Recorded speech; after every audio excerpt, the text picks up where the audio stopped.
just so that, like, you understand what's going on with Blinken and the claims that they, somehow Netanyahu signed on to a ceasefire deal. They're not even, hopefully not even calling it a ceasefire deal, because it's some type of like weird truce deal, which essentially puts us back to exactly where we are in, a week or two in terms of like what Israel's doing in Gaza. And it's clearly just an attempt to sort of like, at a time where the DNC is happening, they don't want protests to be discussed, and they want to try and mitigate the problems that people have with Biden's positions and to some extent Harris's positions as well. Here is Daniel Levy, former Israeli peace negotiator. This is a guy I've interviewed probably over the course of 20 years, many times. And if you went back and saw that, you'd see his evolution when he became clearer and clearer, like, as Israel moved further and further right and becomes clearly more and more both unwilling and incapable of actually being a partner for any type of peace. Here he is on the BBC.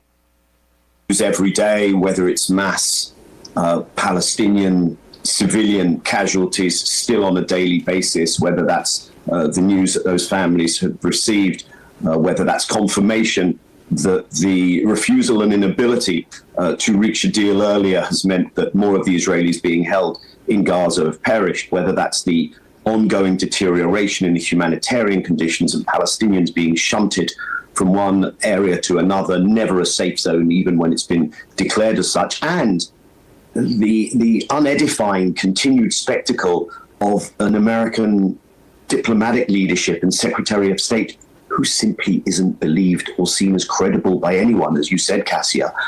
He is messaging quite differently to how the players are messaging. Now, there are in diplomatic efforts, sometimes there's a need for constructive ambiguity. Sometimes as you're getting something over the hill, you'll be saying one thing that the parties can't themselves quite yet say.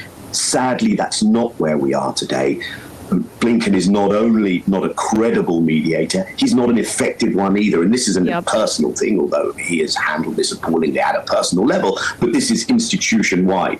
This is the US. So how do we understand this spinning of such an optimistic take, despite the fact that it has very little grounding in reality? And that goes to the rest of your reporting this morning, Cassia, which is this is a lot about the convention in Chicago and the protesters and the need for the administration to say, hey, it's okay, we've got this. This looks positive. Don't disrupt Chicago. And the other thing is to prevent a wider regional. The Americans trying to make sure that Israel can continue its provocative military actions, but that there will not be blowback from Iran, and therefore it's deploying its military assets. And this is also highly risky. That's what's going on. Gaza and the appalling situation in Gaza, the hostages, but also, of course, the tens of thousands of dead Palestinians, the hundreds of thousands of displaced and suffering Palestinians, that is coming in a poor third. And just to further that point, let's pop up what Axios had reported. I think it was today. It was yesterday or late last night today that.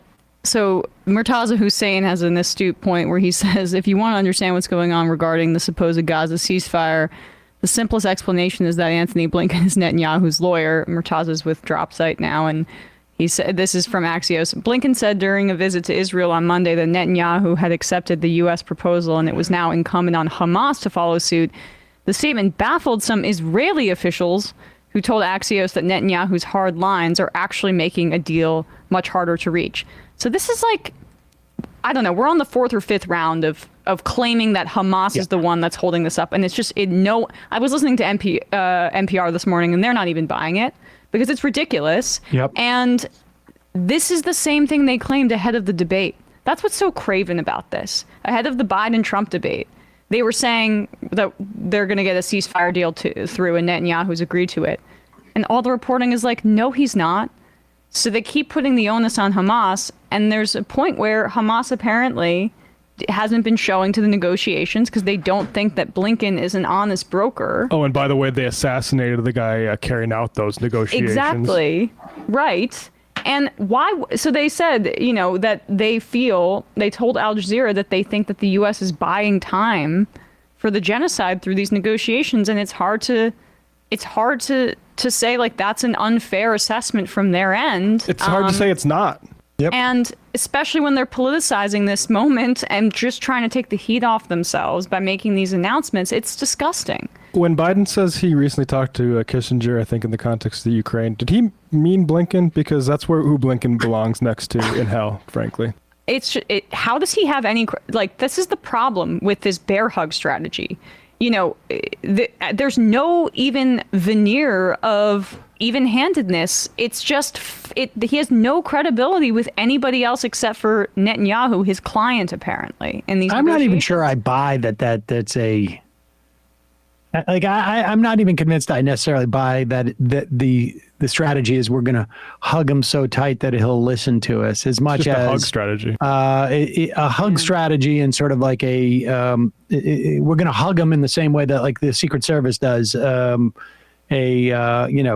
president who's someone's trying to shoot at. We're gonna take the bullet for him. And Bibi's like, let me get my shoes. Where are my shoes? Wait, I gotta kill more Palestinians, wait. Hey, folks, don't forget to hit the subscribe button and check out our daily show. We do it every day at 12 p.m. Eastern for about 2.5 hours. We even take phone calls. You should check that out.